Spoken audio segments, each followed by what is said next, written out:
capitaine. Oh. Ouais, on va avec Was? le... Oh, will gehen.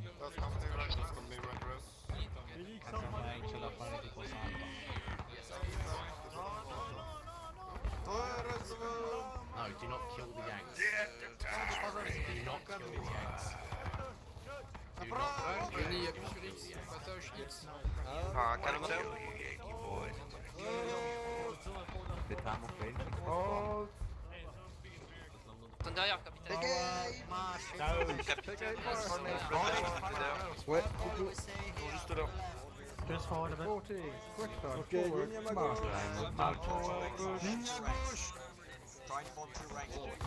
I can smell you up from there. Disgusting. Je vois des ennemis. Look at your wooden teeth. Ligne à Le capitaine.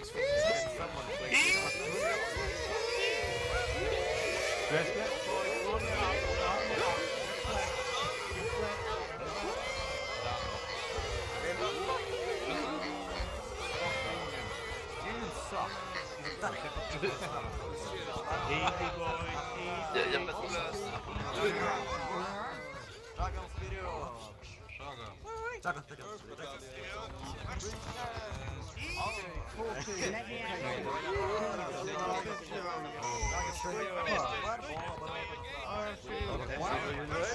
I can hear him.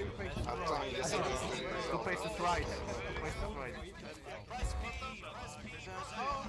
Boys, try and show double ranks, double ranks.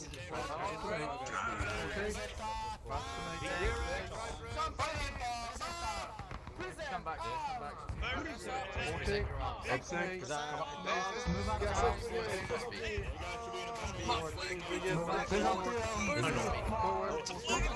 Bayonets on, oh my god. Oh, what the hell are you doing?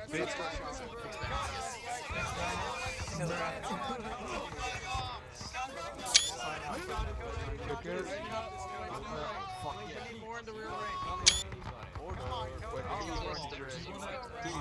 Press it, please. Arms. Say shot.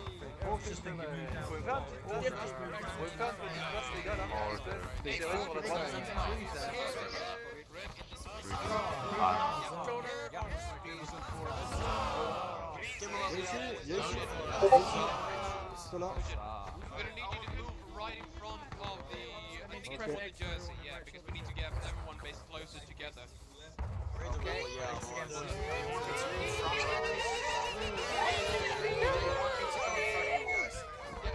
of the jersey, yeah. Perfect. Okay.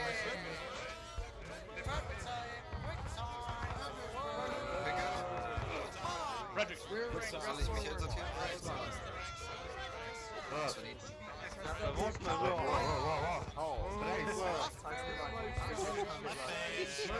Rest right.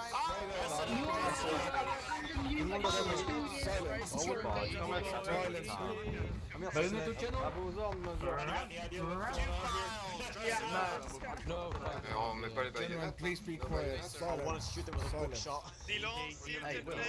Baïonnette. Ex-baïonnette. What the hell? Where's he going? Yeah, he goes to the beach, so sounds like It's fine. Je suis un officier, moi. I want some beautiful person standing to be in the front anyway. Sir. Ouais, ça fait beaucoup. Voilà. closer. If you please, can you form your battalion? Right, Faces you're staying forward like and then shifting to the right. In the gun. We need to get very close and tight.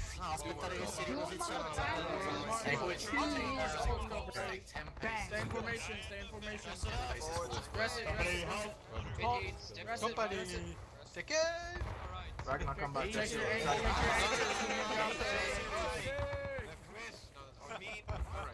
Rest this up, rest this up. Dress up. Company reload. Sure. AP Hill, fall to the left of the line. Do not fall to the rear. Fall to the front rank. Yeah, good job, good job. Yeah, let me do it. Rear rank, rest it forward. There we go. Alright. Ranks. I swear, Hill, one fall guy to should the also front say. rank. Debo. Right behind someone. Or cars. Alright. Battalion. Silence, please. Silence in the ranks. Present. That is P, boys. That is P. Right to get Present. right Oh, it's P on your keyboard. Boys, press That's P. P. Gentlemen, P. P on your keyboard. Thank you for coming. There you go. I know there's lots of you. Not everyone can hear clearly. Press P. Present So arms. let's be all silent. Alright. Alright. Arms. Thank you all for coming once again. We'll go on with the admins and general speaking later. But now let's wrap it all up with Gettysburg Address. Frederick, please step forward. Smith.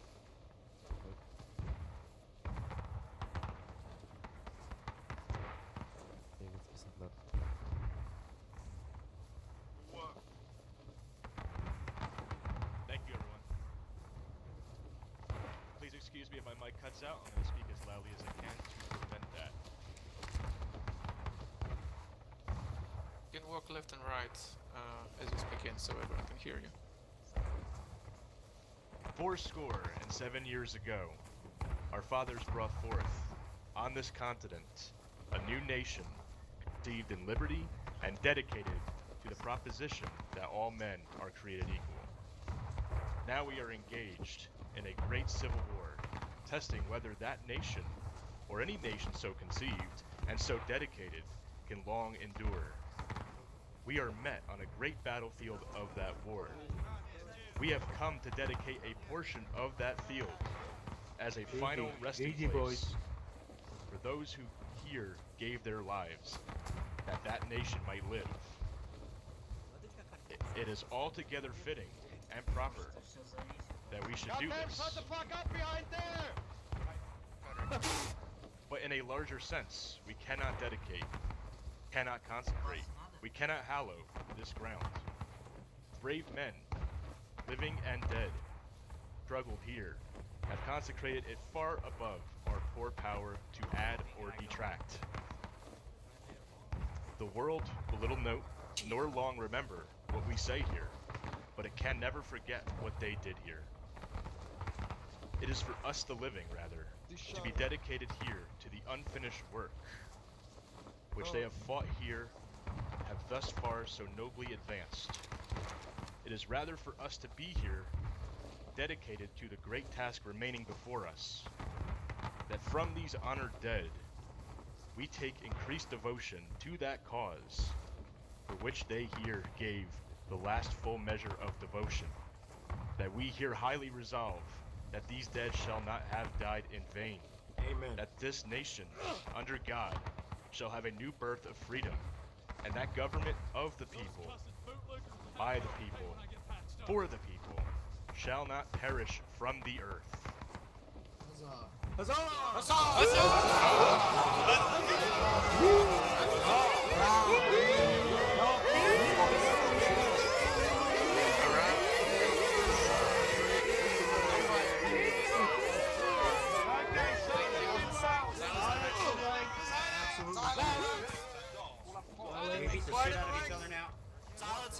Silence. Now please, Captain Slaughter. What is that? Jesus. It's the Russians. Calm down. It's just There's a lot of memoirs of a private from 56 Virginia who participated in the Pickett's charge. Captain Slaughter, Up your arms, please. Easy, boys. Easy. please be respectful. I know it's a lot of you. Just mute your Silence. mics. Captain Slaughter, please. Be quiet, please. Okay, gentlemen, this is an account of a Lieutenant Finlay of the 56th Virginia. They took part in this Pickett's charge in Pickett's division. So, let's read a little bit out of there. Colonel Stewart pointed towards the trees at the center of the wall and said in a loud voice, "Men, you see that wall there? It's full of Yankees. I want you to help take it." The place where he was pointing was indeed full of Yankees. The angle was defended by Battery A, 4th United States Field Artillery, 6 3-inch rifle guns under the command of First Lieutenant Alonzo Cushing, West Point graduate, soldier from Wisconsin. And here then it goes on. About the time Colonel Stewart was telling us to take the wall, Colonel Dennis O'Kane of the 69th Pennsylvania was giving his men the old Bunker Hill command, don't fire till you see the whites of their eyes. And he was talking about us. We started into the wet at our end of the field. In spite of Colonel O'Kane's orders, flames flashed from the mouths of kicking muskets and bucking cannons all across the Union front.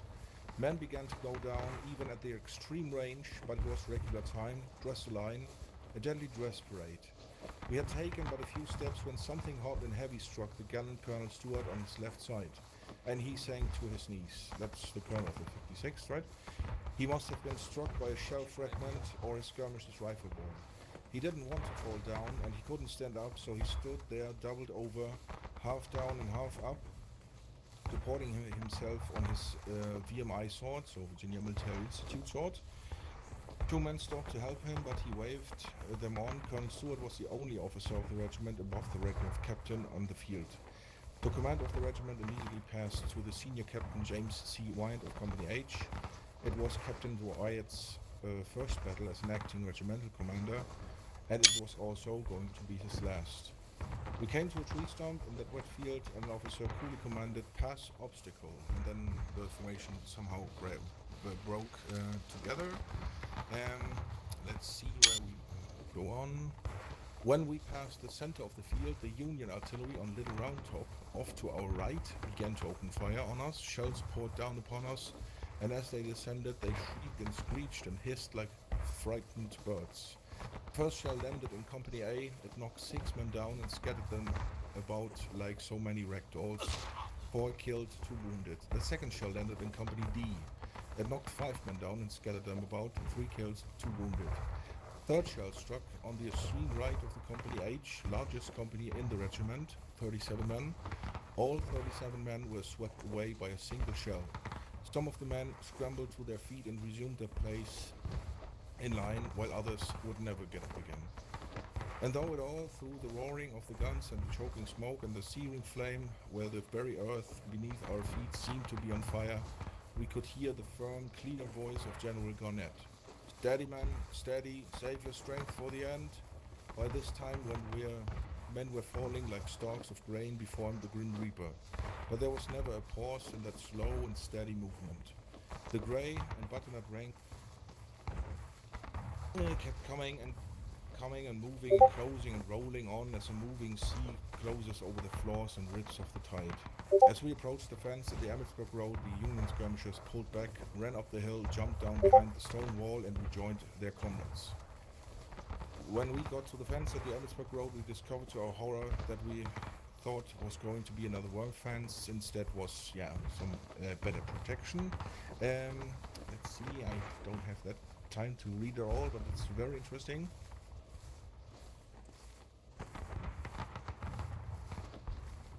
Let's start here. So we are at the end of the charge, kind of. We exchanged 1 or 2 volleys with the 72nd Pennsylvania, and then they pulled back and went over the hill from whence they had come. Just as the 72nd withdrew, General Armistead arrived at the head of the remnants of his brigade. He had begun the charge with his head on the tip of a sword, but by the time he reached at the wall, he had that the head had worked its way down the blade and was over his hand. The general leaped onto the stone wall right at the colors of the 56th Virginia. In fact, he bumped Lieutenant Henry Clay Mitchie of Company H on his right elbow. The general stood on the wall for a moment with his hat in his hand and sword sticking through his hand held aloft. "Give them cold steel, boys," he cried. And this was, both sides came ever closer to one another. We were so close that we were literally shooting into each other's faces. The muzzle flashes of the muskets were scorching the shirts off of our chests. In some places there wasn't room to load and fire, so the men threw down the muskets and fought fist to fist, rock to rock, tooth to tooth. Every man fought on his own hook. Private James Norris of Company H had just fired his musket when a Pennsylvanian charged him from behind with fixed bayonet. Captain Mitchie saw the Yank coming and shouted, "Jimmy, look around." Jimmy also had a fixed bayonet, and he whirled around and caught the Yank in the stomach with his cold steel. Private Archibald Smith of Company H stood inside the bloody angle and mechanically loaded and fired. loaded and fired his musket until a Minier ball struck him in the shoulder and spun him on the ground. A soldier of the 72nd Pennsylvania saw Audubon go down. The Union soldier bent down under the line of fire and ran into Audubon's side. The Yank gave Audubon a drink of water from his canteen, slung Audubon over his back in a fireman's carry, and locked Audubon to a field hospital. He saved Audubon's life. Corporal Sandy, our color bearer, stood inside the wall within 15 paces of the Union line. He waved our flag defiantly right in the faces of the Yankees until he was bowled over by a bullet in his thigh. A blue coat from the 71st Pennsylvania ran over him and pried the flag from his fingers. We were in full view of the federal officers, and they could see that we were but few in number and well nigh exhausted by what we had already accomplished. They had reserves in countless thousands, and they threw every man they had against us. We soon found ourselves fighting not only the Philadelphia Brigade, but fresh regiments from New York, Ohio, Massachusetts, Pennsylvania, and Vermont. Captain Frank Nelson of Company A tried to take his handful of men to the rear to avoid capture, but they fell like leaves from the tree in an autumn wind. The Minier balls came at us from all directions. We were surrounded on three sides, and I could see that our situation was hopeless. So to avoid the further uselessness, waste of blood, I, a lowly first lieutenant, the highest ranking officer left standing at my end of the line, I gave the order to the men around: ceasefire, lay down your arms, and surrender. And soon the sharp, quick huzzah, huzzah, huzzah of the Federals took off our defeat and their triumph. They didn't even cheer like we did. And then afterwards, Lieutenant Finlay got captured and spent 2 years in prison. I want to thank, on behalf of the 56th Virginia, for all these great events, for all the 3 days of this great event. And I want to finalize by a little text of a reporter from the New York Times, Samuel Wilkerson, who just buried his young son, who died at Gettysburg, and he writes, "All you dead here at Gettysburg have baptized with your blood the second birth of freedom in America. How are you enrolled? I rise from a grave whose white clay I have kissed, and I look up and see Christ. His right hand opens the gate to paradise, and with his left he beckons these mutilated, bloody, swollen corpses to ascend." Thank you, gentlemen. Thank you, Slaughter. Thank you. Alright. Yeah. Virginia.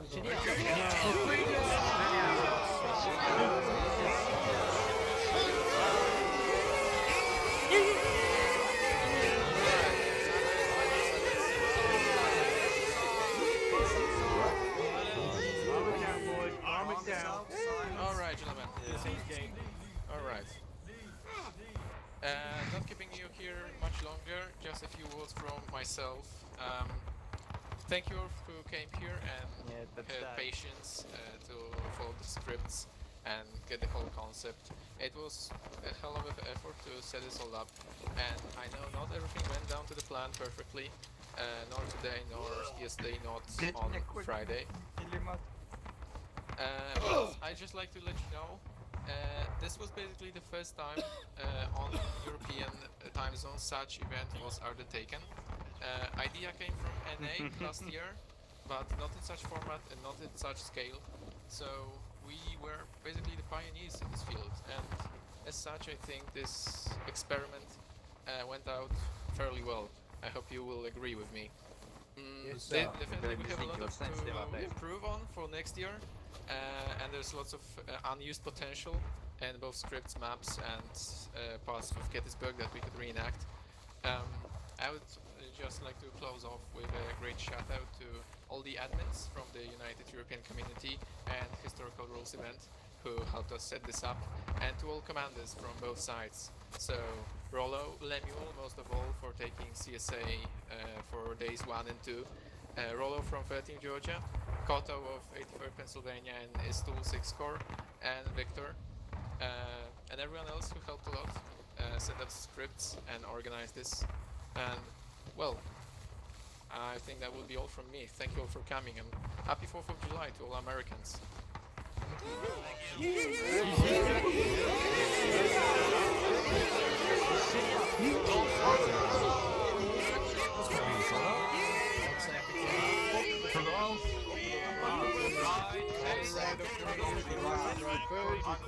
Happy 4th of July, happy Canada Day. think we can. No, please, no. Man, our stuff are going to circle all around me. You stare them in the eye, boy. Up the rack. Protect the queen. Stare them in the eye. Don't be free. Just piss off Echo. Eddie, Knights. I've had to piss for like the past 10 minutes, bro. Can we please get this over with? Okay. NBA, quick time on me. Quick time on crunch. Right, face. Right, face. What are we doing? À droite, droite.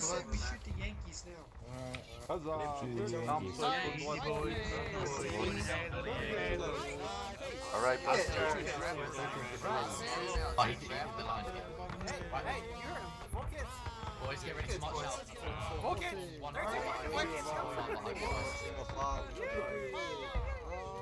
Simple quick, marche.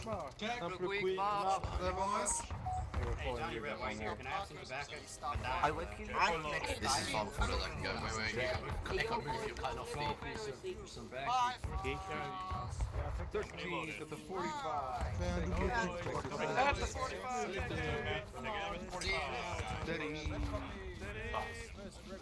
Right, boys, forward move. Let's go. Keep going, boys. It was fun. Thank you all for playing, especially for the 51st and 39. Thank you for joining us. Thank you very much. Faut coller.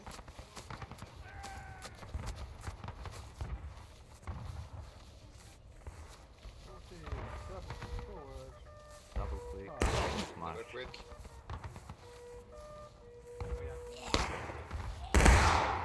Double quick.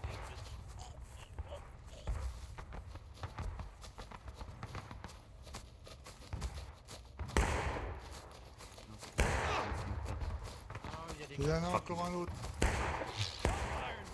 Il tire dessus, ouais. Кто не у нас?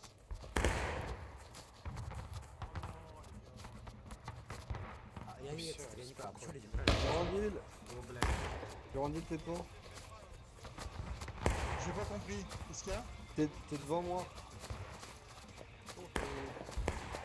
Ok, attention pour s'arrêter. Ah, qui est à gauche.